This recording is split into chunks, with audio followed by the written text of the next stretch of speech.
E aí, galera, tudo bem? Bora lá então, ó, continuando espaços agrários, tá? Apostila 6, aula 16 e bora lá. A gente vai falar então agora dos agrosistemas tradicionais, tá? Ou seja, em toda essa sequência, nenhum desses agrosistemas utilizam tecnologia, né? Alguns podem até nem existir mais. Os que continuam existindo, mesmo que eles tenham a presença de alguma tecnologia, ela é muito básica, tá? Muito básica mesmo ao ponto da gente poder desconsiderar, tá bom? Então, guarde essa ideia na sua cabeça. Agrosistema tradicional, zero de tecnologia. Beleza? O primeiro deles parece até que é zoeira, mas é verdade, tá? O plantation. O que vem a ser o plantation? Bom, o plantation vai ser aquela produção que é extremamente característica do nosso período colonial. Então, a produção de cana-de-açúcar aqui no Brasil, no período colonial, é o melhor exemplo que você pode utilizar para você guardar na sua cabeça, né? Por quê? Porque você vai ter os latifúndios, ou seja, grandes propriedades, né? Esses latifúndios vão utilizar um enorme número de mão de obra que são os trabalhadores escravos, tá? Então faço uma ressalva já aí, ó.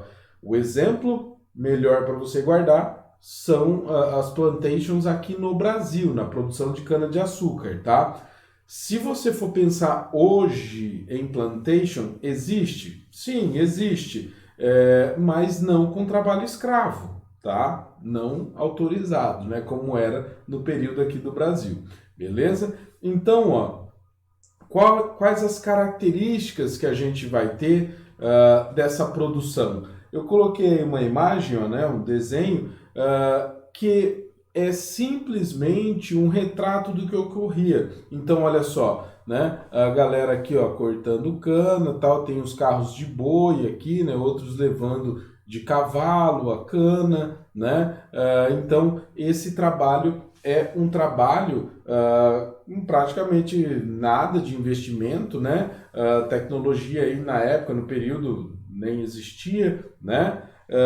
E portanto, a produção era única, era produzir açúcar, né? Na verdade, cana-de-açúcar. Então você ia lá e produzia isso constantemente, beleza? Aí, ó, mais uma imagenzinha, né? A produção de cana-de-açúcar, né? Pelos escravos.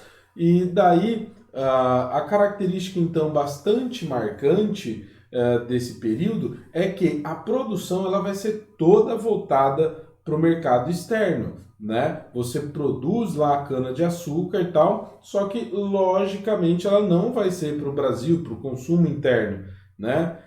Então, logicamente, eles vendiam tudo isso lá na Europa, né? A gente tem outros exemplos também, como monoculturas de banana, de café, de chá, né? Nos Estados Unidos, por exemplo, era um misto de café e chá, né? Cuba com tabaco e assim por diante, beleza?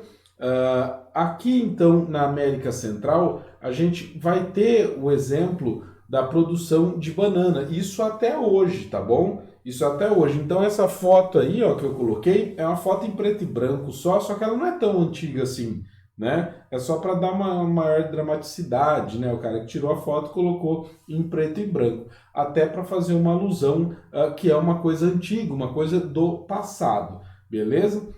Aquela coisa da República da Banana. Então, é porque os caras querem demonstrar com isso que qualquer grana, qualquer dinheiro você consegue comprar. Então, daí você faz o que você quiser, né? A ideia de República da Banana é qualquer coisa, qualquer um manda, né? Porque qualquer um vai ter dinheiro suficiente para comprar deputados e coisas do tipo, né? Então, a gente vai ter também a produção de chá no Sudeste Asiático. Não dá risada não, é para olhar o chá só, tá? Vocês viram? Isso aqui é chá, ó, né? Bonito, né?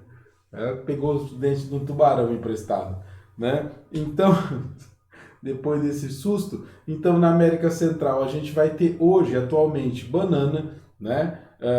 Tem também ali alguma produção de tabaco e tudo mais, mas café e chá também no Sudeste Asiático, beleza? Quer dar outra olhadinha nela? Aí, ó. Bom, né? Agricultura itinerante. O que é que vem a ser a chamada agricultura itinerante, né? De novo, sem tecnologia, zero de tecnologia, beleza? Então, essa produção ela é muito característica de regiões pouco povoadas, né? Solos pobres e ocorre em tribos e pequenas comunidades. Então, nem precisa falar. Se tem uma região que tem tribos vivendo, quer dizer que é uma região que, na maioria das vezes, ela é tipo, um vazio demográfico, né? Tem pouquíssima gente morando lá. Então, tipo, regiões desérticas e tal. Não, aí já também não, né? Porque daí o cara não consegue criar a sua produção. É bem mais regiões de florestas, regiões do semiárido, né? Então isso é mais fácil de ocorrer. Beleza? Então, ó, o que os caras fazem? Primeiro, eles fazem uma abertura de uma área para produção. Então, você bem pode ver, ó, lá no fundo, né? São casas, né, indígenas, são ocas aqui. Então, a gente vê que o que eles fizeram? Eles foram lá, facão, tal, cortaram todas as árvores, derrubaram tudo e colocaram fogo, né? Por que eles fazem isso? Bom, porque daí você consegue deixar queimando lá e você queima todas as raízes que estavam ali no solo, né? Então daí você consegue plantar, digamos assim, de modo mais fácil, né? Esse tipo de ação aí no solo é chamado de coivara, né? Então daí o que você faz? Você vai lá, derruba ali as maiores toras e tudo mais, né? Para não estragar elas, tira e põe fogo, né? Beleza. Então o que acontece? Ó? Eles vão produzir nessa área até a área se estagnar, né? Ela se estagnando, o que eles fazem? Eles vão lá e abrem uma nova área. Então, olha só, eu coloquei aí para vocês, só para vocês terem uma noção, né? Essa mulher é uma típica representante de uma tribo africana, né? E daí, tipo, falou, nossa, mano, mas o cabelo dela tá diferente. Então, é que na verdade, essas tribos eles vivem em regiões tão difíceis de se produzir que, meu, sabe o que ela tá fazendo? Ela tá ostentando, tá ligado? Falou assim, mano, aqui minha família consegue produzir tanto milho que eu uso milho na cabeça até, né? Então, logicamente que isso é bem mais emblemático, isso é um símbolo, né, de produtividade mesmo, né? Então, logicamente, senhores, que essas áreas para produção você não vai abrir assim direto. Então, o que os caras fazem? Eles vão lá, vão produzir no máximo 5 anos, tá? Mas em média 3 anos, tal. Eles produzem, o solo perde sua fertilidade e aí o que eles fazem? Eles deixam o solo no chamado pousio, né? Então, olha só, não sei se você consegue entender certinho aqui esse esqueminha, mas é assim, ó, imagina que eu comecei a produzir aqui nessa região, né? Daí passam uns 3 anos, perde a fertilidade, eu venho aqui e abro outra, né? Abro outra região. Passa mais uns 3 anos, essa região aqui, ó, ficou parada, tal. Daí passa mais uns 3 anos, eu venho e abro essa região aqui para exploração. Beleza, passa mais uns 3 anos, eu venho e abro essa aqui, né? Nisso, então, esse solo aqui que ficou no pousio, ou seja, de repouso, ele já voltou a ter ali uma pequena fertilidade, né? Por quê? Porque eles não vão mexer mais naquele solo, eles vão deixar ele lá paradão. E daí o solo vai voltar a ter uma pequena fertilidade, né? Se você pensar, já foi aí uns 9 anos que esse solo ficou parado, então ele consegue se recuperar. Então daí eles fazem esse ciclo, né? Por isso agricultura itinerante, né? Ou seja, o itinerante é que você tem um itinerário, você tem um percurso. E beleza, então eles vão ficar fazendo isso.